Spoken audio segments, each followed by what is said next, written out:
इसमें से कोई भी पॉइंट अगर आपको याद नहीं आ रहा तो आप इस नेमोनिक को लर्न करके जाइए, आपको ये सब के सब एग्जाम में याद।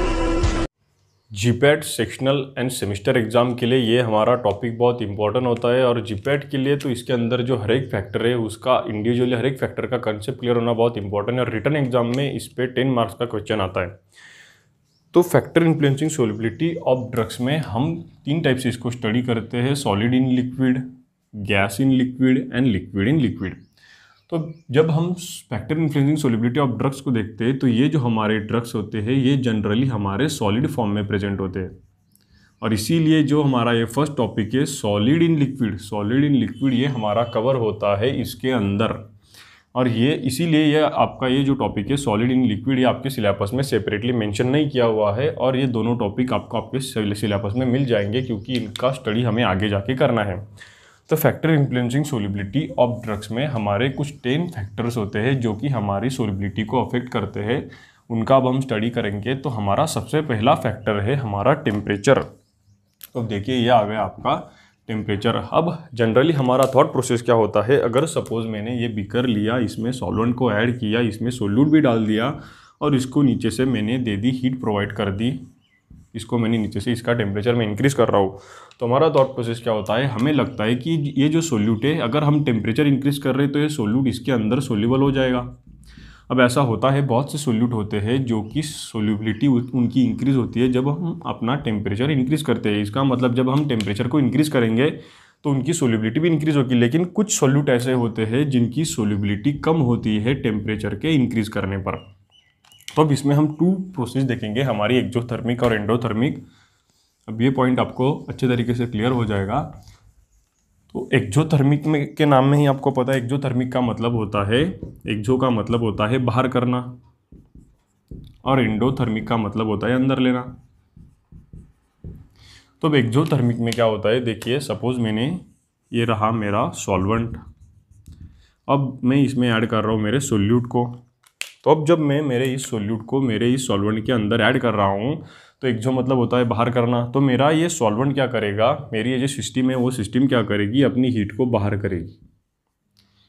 हीट को बाहर कर दिया मतलब मेरे सॉल्वेंट का टेम्परेचर क्या हो गया, मेरे सॉल्वेंट का टेम्परेचर कम हो गया। क्यों कम हो गया, क्योंकि मैंने अपने अंदर की हीट को बाहर कर लिया, मतलब मेरा जो टेम्परेचर वो कम हो गया। क्यों, क्योंकि मैंने हीट को बाहर कर दिया। तो इसमें हमें पता चलता है अगर हम हमारे सोल्यूट को इसके अंदर सोल्यूबल करते हैं तो हमारी हीट रिलीज होती है, हीट बाहर चली जाती है। इसका मतलब हमारा जब टेम्परेचर डिक्रीज़ होता है तब हमारी सोल्यूबिलिटी इंक्रीज़ होती है। अब देखिए यहाँ पे क्या होगा, मेरा टेम्परेचर है वो कम हो गया क्योंकि हीट मैंने बाहर कर दी, तो मेरा टेम्परेचर कम हो गया। क्यों कम हो गया, मेरे इस सोल्यूट को अपने अंदर सोल्यूबल करने के लिए। इसका मतलब जब टेम्परेचर कम होता है तब सोल्यूबिलिटी इंक्रीज़ होती है। अब सपोज़ अगर मैंने इसको यहाँ पे नीचे से अगर मैंने इसको हीट प्रोवाइड की तो क्या ये मेरा सोल्यूट इसके अंदर सोल्यूबल होगा, तो ये मेरा सोल्यूट है इसके अंदर सोल्यूबल नहीं होगा। क्यों सोल्यूबल नहीं होगा, क्योंकि मेरी जो सिस्टम है वो इस सोल्यूट को अपने अंदर सोल्यूबल करने के लिए पहले ही हीट को बाहर कर रही है, और उल्टा हम उसको और हीट प्रोवाइड कर रहे हैं। इसका मतलब क्या होता है, अगर हम इसको और हीट प्रोवाइड कर रहे हैं तो ये हमारा जो सोल्यूट है इसके अंदर सोल्यूबल नहीं होगा। क्यों, क्योंकि हमारे सिस्टम की रिक्वायरमेंट क्या है कि मैं हीट को रिलीज़ कर दूँ, हीट को बाहर कर दूँ। क्यों, क्योंकि ये सोल्यूट मेरा इसके अंदर सोल्यूबल होगा। इसका मतलब अगर हम टेम्परेचर को इंक्रीज़ करते हैं, अगर हम टेम्परेचर को इंक्रीज़ करते हैं तो हमारा सोल्यूट सोल्यूबल नहीं होता, मतलब सोल्यूबिलिटी कम हो जाती है। तो अब यही आप यहाँ पे देखिए एक्जोथर्मिक में क्या होता है, हमने एक्जोथर्मिक का देखा। तो एक्जोथर्मिक में क्या होता है, एक्जोथर्मिक में टेम्परेचर अगर इंक्रीज़ होता है तो सोल्यूबिलिटी डिक्रीज़ होती है। देखिए टेम्परेचर हमने इंक्रीज़ किया तो सोल्यूबिलिटी हमारी डिक्रीज़ हो गई। तो अब हम देखेंगे एंडोथर्मिक का।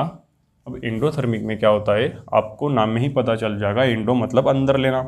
तो एंडोथर्मिक में क्या होता है, ये जो मेरी सिस्टम है, जब मैं इसमें जब मैं मेरा सोल्यूट को ऐड करूँगा, तो जब मैं इसमें सोल्यूट को ऐड करूँगा तो मेरी ये जो सिस्टम है ये क्या करेगी, हीट को एब्जॉर्ब करेगी, मतलब हीट को अंदर लेगी। अब जब मेरी सिस्टम हीट को अंदर ले रही है तो मेरे सिस्टम का टेम्परेचर इंक्रीज़ होगा या नहीं होगा, होगा। क्यों, क्योंकि बाहर की हीट को मैं अंदर ले रहा हूँ, मतलब मैं खुद के अंदर हीट को ले रहा हूँ, तो मेरा टेम्परेचर इंक्रीज़ होगा। तो अब मैं देखिए यहाँ पे मेरा टेम्परेचर इंक्रीज़ हो गया। अब जब मेरा टेम्परेचर इंक्रीज़ होता है तो मेरा टेम्परेचर इंक्रीज़ क्यों हुआ, क्योंकि मुझे इस सोल्यूट को इसके अंदर सोल्यूबल करना है। इस सोल्यूट को अपने अंदर सोल्यूबल करने के लिए मैंने क्या किया, मैंने हीट को ले लिया। अगर सपोज़ मैंने यहाँ पे नीचे से मैंने इसको हीट प्रोवाइड की तो क्या होगा, मैं इस सिस्टम की मदद कर रहा हूँ। क्यों मदद कर रहा हूँ? क्योंकि इस सिस्टम को वैसे भी हीट की ज़रूरत है, ये हीट को बाहर से ले रही है और मैं इसको और हीट दे रहा हूँ।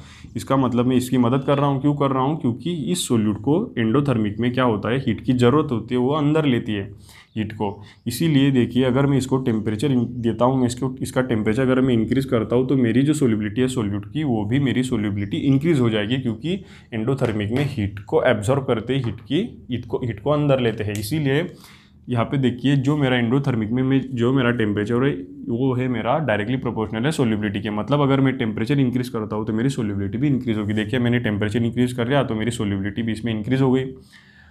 तो अब हमारा अगला टॉपिक है, हमारा अगला फैक्टर है nature of solute and solvent. तो आप इसमें एक सिंपल इस रूल को याद रखिए आप, लाइक डिजॉल्व लाइक्स। तो अब मुझे बताइए, अगर मेरा जो सोल्यूट है वो अगर पोलर है और मेरा सॉल्वेंट भी पोलर है, सोल्यूट एंड सॉल्वेंट। अब मुझे बताइए, अगर मेरा जो सोल्यूट है वो अगर पोलर है और मेरा सॉल्वेंट भी पोलर है, तो क्या मेरा सोल्यूट मेरे सॉल्वेंट के अंदर डिजॉल्व होगा? तो यस, ऑब्वियसली होगा।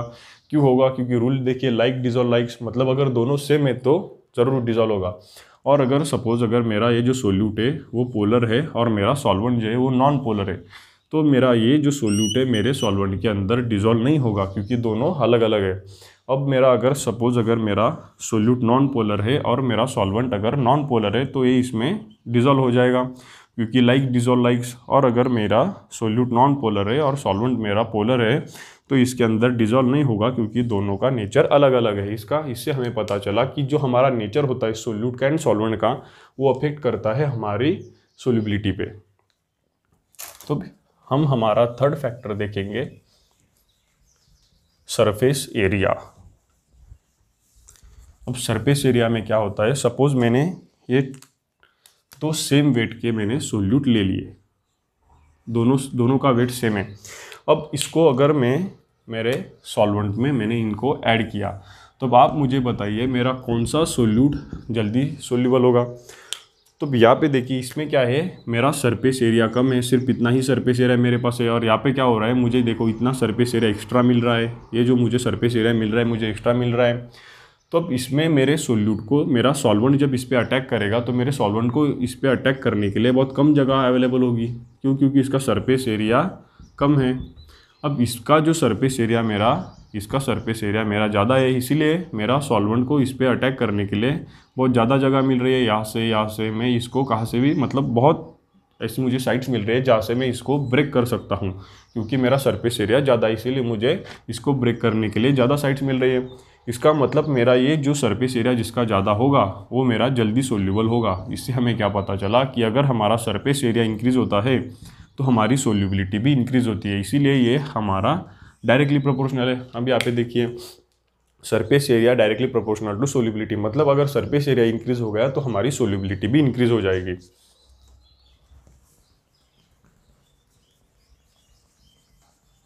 अब इसके बाद हमारा जो फोर्थ फैक्टर है वो है हमारा पार्टिकल साइज। अब पार्टिकल साइज में क्या होता है, सपोज मैंने ये टू सेम साइज के पार्टिकल ले लिए, ये मैंने दोनों सेम साइज़ के पार्टिकल ले लिए और दोनों को मुझे अगर सॉल्वेंट में ऐड करना है, तो मैंने इसको इस मेरे सॉल्वेंट में ऐड कर दिया। अब मैंने क्या किया, इस पार्टिकल को डायरेक्टली सॉल्वेंट में ऐड नहीं किया, मैंने उसको ऐसे 6 पार्ट में मैंने इसको डिवाइड कर लिया। ये रहे मेरे 6 पार्ट, 3, 5, 6, इस 6 पार्ट में मैंने इसको डिवाइड कर लिया, इसको मैंने 6 पार्ट में ब्रेक कर लिया। मतलब मैंने क्या किया, मेरी पार्टिकल साइज जो थी उसको मैंने रिड्यूस कर लिया, कम कर लिया। पहले मेरी पार्टिकल साइज़ क्या थी, मेरी पार्टिकल साइज़ पहले ज़्यादा थी और मैंने अब क्या किया, इसकी पार्टिकल साइज़ को रिड्यूस कर लिया, मतलब मेरी पार्टिकल साइज़ कम हो गई। अब मैं क्या करूँगा, इसको मेरे सॉल्वेंट के अंदर ऐड करूँगा। ये मेरा सॉल्वेंट था, इसके अंदर मैंने 6 पार्टिकल ऐड कर दिए। तो अब आप मुझे बताइए, मेरे सॉल्वेंट के अंदर मेरे कौन से पार्टिकल जल्दी सॉल्यूबल हो गए, ये सॉल्यूबल हो गए जल्दी या फिर ये सॉल्यूबल हो गए? तो ऑब्वियसली मेरे ये पार्टिकल इसके अंदर जल्दी सॉल्यूबल हो गए। क्यों हो गए? अब देखिए, मेरा जो सरफेस एरिया है, इसका मेरा सरफेस एरिया पहले सिर्फ इतना था, इतना ही सरफेस एरिया था। अब क्या हो गया, इस पे मुझे ये एक्स्ट्रा सरफेस एरिया मिल गया। देखिए, ये जो मिल गया ये मुझे एक्स्ट्रा सरफेस एरिया मिल गया। इसीलिए अब मुझे मेरे सॉल्वेंट को इस पर अटैक करने के लिए साइट ज़्यादा अवेलेबल हो गई। इसीलिए अब क्या होगा, जब मेरा इसका सरफेस एरिया इंक्रीज होता है, हमने पहले भी देखा था, अगर हमारा सरफेस एरिया इंक्रीज होता है तो हमारी सोल्युबिलिटी इंक्रीज होगी। मतलब जब मैंने पार्टिकल साइज़ को कम किया, मैंने पार्टिकल साइज़ को अगर रिड्यूस किया तो मेरा सरफेस एरिया इंक्रीज हो गया। अब जब सरफेस एरिया इंक्रीज होता है तो सोल्युबिलिटी क्या होती है, सोल्युबिलिटी भी इंक्रीज होती है। अब इसका मतलब जब हमारी पार्टिकल साइज़ कम होती है तब हमारी सोल्युबिलिटी इंक्रीज होती है। मतलब ये आ गया हमारा इन्वर्सली प्रोपोर्शनल। अब अगर मैंने पार्टिकल साइज़ को इंक्रीज कर दिया तो हमारी सोल्युबिलिटी क्या होगी, हमारी सोल्युबिलिटी कम होगी। देखिए यहाँ पे मेरी पार्टिकल साइज़ ज़्यादा है, मतलब मेरी पार्टिकल साइज़ इंक्रीज है, तो मेरी सोल्युबिलिटी क्या है, मेरी सोल्युबिलिटी इसके कंपेयर में मेरी इसकी सोल्युबिलिटी कम है। इसका मतलब देखिए मेरी पार्टिकल साइज़ अगर बढ़ती है तो मेरी सोल्युबिलिटी कम होगी। इसके बाद में हमारा नेक्स्ट फैक्टर है हमारा क्रिस्टल लैटिस। अब क्रिस्टल लैटिस में हम क्या देखेंगे, हमारे सपोज अगर मैंने ले लिया एक क्रिस्टल, ये मैंने एक क्रिस्टल ले लिया, ये मेरा क्रिस्टल है और मैंने यहाँ इसके बाजू में ले लिया मेरा एमॉर्फस का सोल्यूट। एक सोल्यूट मेरा क्रिस्टल है और दूसरा सोल्यूट मेरा एमॉर्फस है। तो अब आप मुझे बताइए, जब मैं इनको मेरे सॉल्वेंट के अंदर ऐड करूँगा, मेरे सॉल्वेंट के अंदर जब मैं इनको ऐड करूँगा तो मेरा सॉल्वेंट किसको जल्दी ब्रेक कर पाएगा। अब इसमें जो क्रिस्टल होता है हमारा, उसके जो एटम्स होते हैं उनकी अरेंजमेंट बहुत ही रेगुलरली इसमें इनकी अरेंजमेंट होती है, इसीलिए इसको ब्रेक करना मेरे सॉल्वेंट को हार्ड जाएगा।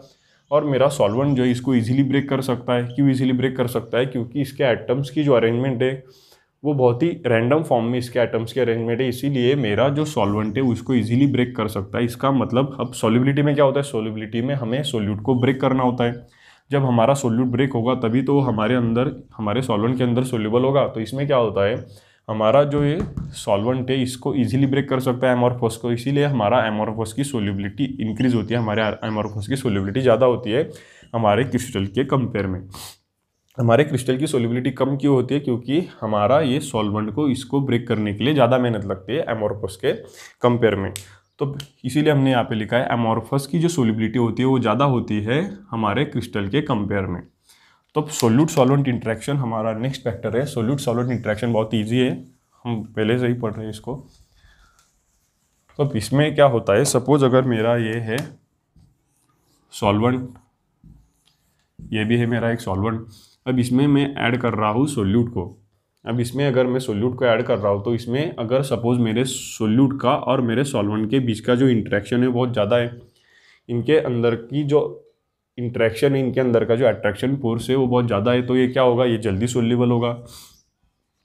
क्यों जल्दी सोल्यूबल होगा, क्योंकि इनके अंदर का इंट्रैक्शन बहुत ज़्यादा है। अब सपोज अगर मेरा ये सोल्यूट है और इसके अंदर का और मेरे सॉल्वेंट के अंदर का इंट्रैक्शन बहुत वीक है, तो क्या होगा, ये मेरा जो सोल्यूट है वो बहुत लेट सोल्यूबल होगा, क्योंकि इनके अंदर का जो इंट्रैक्शन, इनके अंदर का जो अट्रैक्शन है सोल्यूट के और सॉल्वेंट का वो बहुत वीक है। तो हमें इतनी बेसिक चीज़ तो पता है कि अगर सोल्यूट और सॉल्वेंट के अंदर का अगर इंट्रैक्शन ज़्यादा होता है तो उसकी सोल्यूबिलिटी भी इंक्रीज होती है। इसलिए देखिए डायरेक्टली प्रोपोर्शनल है, सोल्यूट एंड सॉल्वेंट दोनों के अंदर का इंट्रैक्शन अगर ज़्यादा होगा तो हमारी जो सोल्यूबिलिटी है वो भी इंक्रीज होगी। अब इसके बाद हम देखेंगे मॉलिक्यूलर स्ट्रक्चर के फैक्टर को। तो अब देखिए मॉलिक्यूलर स्ट्रक्चर का फैक्टर हमारी सोल्यूबिलिटी को कैसे अफेक्ट करता है। अब सपोज अगर इसमें अगर हमने ले लिए, हमारे 2 टाइप्स के मॉलिक्यूलर स्ट्रक्चर होते हैं, हाइड्रोफिलिक एंड हाइड्रोफोबिक।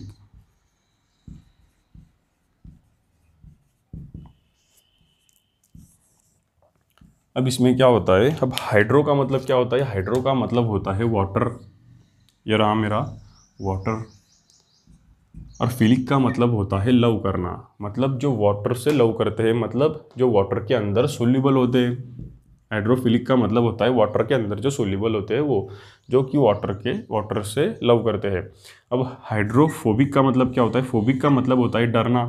इसका मतलब जो मेरे वाटर से डरेंगे वो मेरे वाटर के अंदर सोल्यूबल हो गए क्या, नहीं हो गए। इसका मतलब हमें पता चला हमारे 2 टाइप्स के मॉलिक्यूलर स्ट्रक्चर प्रेजेंट होते हैं, हाइड्रोफिलिक एंड हाइड्रोफोबिक।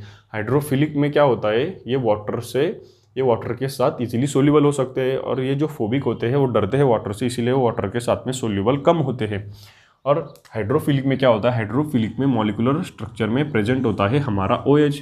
अब ये OH जो होता है वो हमारा हाइड्रोजन बॉन्ड बनाता है वाटर के साथ में, इसीलिए तो ये हमारा इसके अंदर सोल्यूबल होता है। तो अब हमें पता चल गया मॉलिक्यूलर स्ट्रक्चर जो होते हैं हमारे, उस मॉलिक्यूलर स्ट्रक्चर में हाइड्रोफिलिक एंड हाइड्रोफोबिक होते हैं, जिसमें कि हमारे वाटर में हाइड्रोफिलिक सोल्यूबल होते हैं, हाइड्रोफोबिक हमारे वाटर के अंदर सोल्यूबल नहीं होते, और इसीलिए हमारा ये जो फैक्टर है मॉलिक्यूलर स्ट्रक्चर, ये हमारी सोल्यूबिलिटी पे अफेक्ट करता है।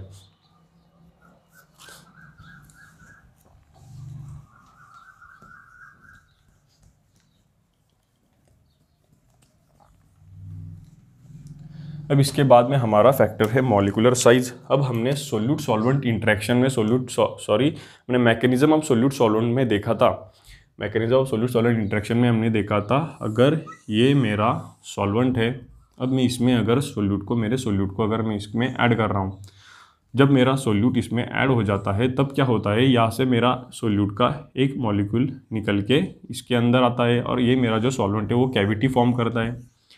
तो देखिए मेरे सॉल्वेंट ने कैविटी फॉर्म कर ली। अब सपोज अगर मेरे इस मॉलिक्यूल की साइज़, अब ये जो मॉलिक्यूल है इसके अंदर एंटर होता है, जब ये मॉलिक्यूल इसके अंदर एंटर होता है तब जाके ये इसमें सोल्यूबल होता है। अब इसको एंटर होने से पहले अगर देखिए, अगर सपोज़ मेरे मॉलिक्यूल्स की, ये जो मॉलिक्यूल्स मेरा सोल्यूट से निकला था उसकी अगर साइज़ मेरी बहुत ज़्यादा है, ये मेरे मॉलिक्यूल की साइज़ है वो बहुत ज़्यादा है, तो क्या ये मेरा जो मॉलिक्यूल है वो इसमें एंटर हो पाएगा? तो इसमें एंटर नहीं हो पाएगा। इसका मतलब अगर मेरी मॉलिक्यूलर साइज़ अगर इंक्रीज़ होती है तो मेरी सोल्यूबिलिटी क्या होगी? डिक्रीज़ होगी। क्यों डिक्रीज़ होगी? क्योंकि मॉलिक्यूलर साइज़ इंक्रीज़ होने की वजह से, मॉलिक्यूलर वेट इंक्रीज़ होने की वजह से जो मेरा सोल्यूट का मॉलिक्यूल्स है वो मेरे सॉल्वेंट के कैविटी के अंदर एंटर नहीं हो पाएगा, इसीलिए मेरी सोल्यूबिलिटी कम होगी। इसका मतलब मॉलिक्यूलर साइज़ जो है वो इन्वर्सली प्रोपोर्शनल है मेरे सोल्यूबिलिटी के। अगर मॉलिक्यूलर साइज़ बढ़ जाएगी, देखिए मॉलिक्यूलर साइज़ अगर बढ़ जाएगी तो सोल्यूबिलिटी क्या हो जाएगी? सोल्यूबिलिटी कम हो जाएगी। तो अब इसके बाद में हम देखेंगे अगला फैक्टर हमारा बॉइलिंग पॉइंट, मेल्टिंग पॉइंट। अब आपको बॉइलिंग पॉइंट और मेल्टिंग पॉइंट क्या है? बॉइलिंग पॉइंट वो पॉइंट होता है जिस पॉइंट को हमारा लिक्विड इवेपोरेट होता है, और मेल्टिंग पॉइंट होता है कि जिस पॉइंट को हमारा ये जो अगर सपोज कोई सोल्यूट है तो सोल्यूट जिस पॉइंट को मेल्ट होता है, जिस पॉइंट को पिघलता है, उसको हम कहते हैं मेल्टिंग पॉइंट। मतलब अगर सपोज ये मेरा सोल्यूट है, ये मेरा सोल्यूट अगर 200 डिग्री सेल्सियस को अगर इसका मेल्टिंग हो रहा है तो इसका मतलब इसका मेल्टिंग पॉइंट आ गया हमारा 200 डिग्री सेल्सियस। अब सपोज ये मेरा एक सोल्यूट है जिसका मेरा मेल्टिंग पॉइंट है 200 डिग्री सेल्सियस और मेरे दूसरे का मेल्टिंग पॉइंट है 2000 डिग्री सेल्सियस। तो अब इसमें किसका मेल्टिंग पॉइंट ज़्यादा होगा? इसका मेल्टिंग पॉइंट ज़्यादा होगा। तो इससे हमें क्या समझ में आया? इससे हमें ये समझ में आया कि जब अगर मेरे इसका मेल्टिंग पॉइंट कम है, इसका अगर मेल्टिंग पॉइंट कम है, इसका मतलब इसको ब्रेक करने के लिए मुझे कम टेम्परेचर लग रहा है। कितना टेम्परेचर लग रहा है? मुझे सिर्फ 200 डिग्री सेल्सियस का टेम्परेचर लग रहा है। मतलब ये अंदर से वीक है। क्यों वीक है? क्योंकि इसकी इंटरनल बॉन्डिंग जो है वो बहुत वीक है। क्यों वीक है? क्योंकि मुझे सिर्फ 200 डिग्री सेल्सियस इसको टेम्परेचर लग रहा है इसको मेल्ट करने के लिए। अब इसको मेल्ट करने के लिए मुझे 2000 डिग्री टेम्परेचर लग रहा है, 2000 डिग्री सेल्सियस मुझे टेम्परेचर लग रहा है, मतलब बहुत ज़्यादा मेरा टेम्परेचर इसको लग रहा है। तो इससे हमें पता चला कि इसको मेल्ट करना इतना ईजी नहीं है। क्यों ईजी नहीं है? क्योंकि इसके अंदर की जो इंटरमॉलिकुलर फोर्स, इंटरमॉलिकुलर अट्रैक्शन, इसकी जो बॉन्डिंग है वो बहुत ज़्यादा स्ट्रॉन्ग है, और इसीलिए मैं इसको ईजिली ब्रेक नहीं कर सकता। तो अब मैं इनको जब मेरे सॉल्वेंट में ऐड करूँगा तो अब आप मुझे बताइए मेरा कौन सा सोल्यूट जल्दी सोल्यूबल होगा।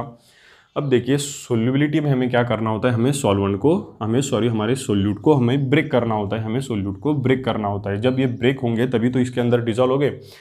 तो अब आपको इतना सिंपल तो पता ही है कि ये जो अगर मेरा 200 डिग्री सेल्सियस है, इसका मतलब ये अंदर से वीक है। इसीलिए अगर ये मेरा अंदर से वीक है तो इसकी जो इंटरनल मॉलिक्यूलर बॉन्डिंग फोर्सेस है वो ईजिली ब्रेक हो सकती है। इसीलिए जो मेरा सॉल्वेंट है इसको ईजिली हम इसके अंदर सोल्यूबल कर सकता है। ये मेरा सॉल्वेंट इसको इजीली ब्रेक कर सकता है। इसका मतलब इसकी सोल्यूबिलिटी ज़्यादा होगी। क्यों ज़्यादा होगी? क्योंकि ये जल्दी ब्रेक हो जाएगा। अब ये जो मेरा सॉल्वेंट है, ये मेरा सॉल्वेंट इसको इजीली ब्रेक नहीं कर सकता। क्यों ब्रेक नहीं कर सकता? क्योंकि इसकी इंटरमॉलिक्यूलर फोर्स जो है अंदर के वो बहुत स्ट्रांग है, और इसीलिए मेरा सॉल्वेंट इसको अपने अंदर सोल्यूबल नहीं कर सकता, और इसीलिए इसकी जो सोल्यूबिलिटी होती है वो सोल्यूबिलिटी कम होती है। इसका मतलब अब हमें पता चला कि जैसे ही अब हमारा मेल्टिंग पॉइंट अगर सपोज हमारा मेल्टिंग पॉइंट इंक्रीज़ हो गया, अब देखिए यहाँ पे क्या होगा, हमारा मेल्टिंग पॉइंट इंक्रीज़ हुआ, मतलब बहुत ज़्यादा मेल्टिंग पॉइंट है। तो ये हमारे सॉल्वेंट के अंदर सोल्यूबल है या नहीं है? नहीं है। इसका मतलब हमें पता चला कि जब हमारी जब हमारा मेल्टिंग पॉइंट इंक्रीज़ होता है तब हमारी जो सोलिबिलिटी होती है वो सोलिबिलिटी हमारी कम होती है। ये मेरा मेल्टिंग पॉइंट ज़्यादा है, मतलब मैंने मेल्टिंग पॉइंट ज़्यादा ले लिया, तो इसकी सोलिबिलिटी का इसकी सोलिबिलिटी कम है। इसका मतलब हमें पता चला कि ये इन्वर्सली प्रोपोर्शनल है। अगर मेरा मेल्टिंग पॉइंट बढ़ता है तो मेरी सोलिबिलिटी कम होगी। तो अब यहाँ पे देखिए, boiling point and melting point अगर इंक्रीज़ होता है तो हमारी सोलिबिलिटी क्या होगी, हमारी सोलिबिलिटी कम होगी। अब इसके बाद में हम देखेंगे सबसे इम्पॉर्टेंट पॉइंट जो है हमारा पीएच। तो पीएच में क्या होता है, सपोज़ मैंने सिंपल ले लिया, एक सोल्यूट ले लिया, NaCl मैंने ले लिया। तो अब मेरा जो कोई भी सोल्यूट होता है वो मेरा सॉल्वेंट के अंदर सोल्यूबल कब होता है, जब वो मेरा सोल्यूट ब्रेक होता है तभी तो जाके वो मेरे सॉल्वेंट के अंदर सोल्यूबल होता है। तो इस Na को सोल्यूबल होने के लिए Na को सेपरेट होना पड़ेगा और मेरे Cl को सेपरेट होना पड़ेगा। तो इसी को हम कहते हैं आयोनाइजेशन। अगर आयोनाइजेशन नहीं होगा तो हमारा जो ये सोल्यूट है सोल्यूबल नहीं होगा। इसीलिए हमारा जो आयोनाइजेशन है वो सोल्यूबिलिटी के लिए बहुत मस्ट होता है, बहुत इंपॉर्टेंट होता है। अब हम देखते हैं, अगर COO Na हमने लिया तो ये आयोनाइज कैसे होगा, COO अलग हो जाएगा और Na अलग हो जाएगा। इसका मतलब हमारा आयोनाइजेशन यहाँ पे हो गया। तो ये जो आयोनाइजेशन होता है वो हमारा बहुत इंपॉर्टेंट होता है सोल्यूबिलिटी के लिए। तो अब weak acidic and weak basic drug जो होते हैं, तो इसमें जो हमारा वीक एसिडिक ड्रग्स होते हैं वो वीक एसिडिक ड्रग्स हमारे आयोनाइज होते हैं हाई पीएच पे, और वीक बेसिक ड्रग्स हमारे आयोनाइज होते हैं लो पीएच पे। तो अब अगर सपोज़ हमें हमारे वीक एसिडिक ड्रग को अगर सोल्यूबल करना है तो हमें पता है अगर कोई भी ड्रग्स हो, कोई भी सोल्यूट हो, हमें अगर उसको हमारे सॉल्वेंट के अंदर सोल्यूबल करना है तो इस सोल्यूट को हमें आयोनाइज करना पड़ेगा, तभी जाके वो हमारा सोल्यूबल होगा। सोल्यूबिलिटी, अब इसको सोल्यूबल करने के लिए हमें सबसे पहले इसको आयोनाइज करना पड़ेगा, तभी जाके ये सोल्यूबल होगा। तो हमारा ये जो वीक एसिडिक ड्रग होता है वो हमारा आयोनाइज कब होता है, वो आयोनाइज होता है हमारा जब हमारा पीएच हाई होता है। तो इससे हमें पता चला कि इस जो वीक एसिडिक ड्रग है इसकी सोल्यूबिलिटी किस पे डिपेंड है, इसकी सोल्यूबिलिटी डिपेंड है हमारे पीएच पे। तो इससे हमें पता चला कि हमारा पीएच अफेक्ट करता है हमारे ड्रग्स की सोल्यूबिलिटी को। अब ऐसे ही हम देखेंगे वीक बेसिक ड्रग का। अब वीक बेसिक ड्रग को अगर हमें सोल्यूबल करना है तो हमें इस पे सोल्यूबल करने के लिए हमें जो हमारा ड्रग्स होगा उसको आयोनाइज करना पड़ेगा। तो हमने कर लिया इसको आयोनाइज। अब अगर ये आयोनाइज हो गया तो हमारा ये सोल्यूबल होगा। तो अब हमारा ये जो वीक बेसिक ड्रग है हमारा आयोनाइज कब होता है, ये आयोनाइज होता है हमारा लो पीएच पे। इससे हमें पता चला कि हमारा जो पीएच लो होगा तभी जाके हमारा वीक बेसिक ड्रग आयोनाइज होगा तभी वो सोल्यूबल होगा। इससे हमें पता चला कि हमारा जो ये पीएच है ये अफेक्ट करता है हमारे वीक बेसिक ड्रग की सोल्यूबिलिटी को। मतलब हमारा पीएच जो एक फैक्टर है वो हमारा पीएच का फैक्टर अफेक्ट करता है हमारी सोल्यूबिलिटी को। इसके बाद में अब हमने ये पूरे के पूरे 10 पॉइंट्स देख लिए। तो अब हम इस 10 पॉइंट्स को, इन सब के सब पॉइंट्स को कैसे याद रखें उसके लिए हम एक सिंपल नेमोनिक देखेंगे। वो नेमोनिक आपको मैं यहाँ पे लिख के देता हूँ, यहाँ पे लिखता हूँ, सोते हुए सुना,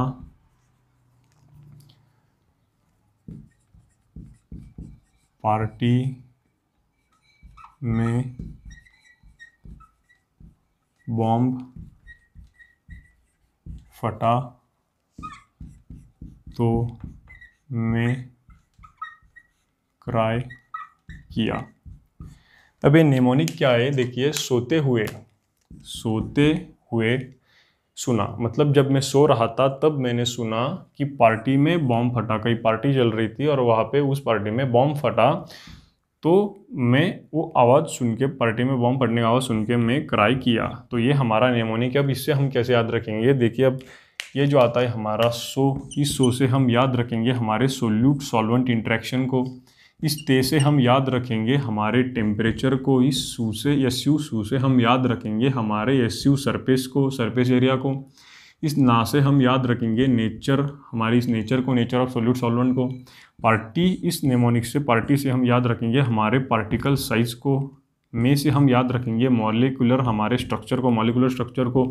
बॉम्ब से हम याद रखेंगे बॉइलिंग पॉइंट, मेल्टिंग पॉइंट को। फटा से हम याद रखेंगे हमारे पीएच को, और हम याद रखेंगे में से हमारे मॉलिक्यूलर साइज को, और क्राई से याद रखेंगे हम हमारे क्रिस्टल स्ट्रक्चर को। तो इस नेमोनिक ने आपके 10 के 10 पॉइंट्स पूरे कवर कर लिए। अब अगर आपको एग्जाम में अगर ये कोई इसमें से कोई भी पॉइंट अगर आपको याद नहीं आ रहा, अगर आपको मेमोरी में इसको ध्यान में रखने के लिए कुछ प्रॉब्लम आती है, तो आप इस नेमोनिक को लर्न करके जाइए, आपको ये सब के सब एग्जाम में याद आ जाएंगे। Thank you.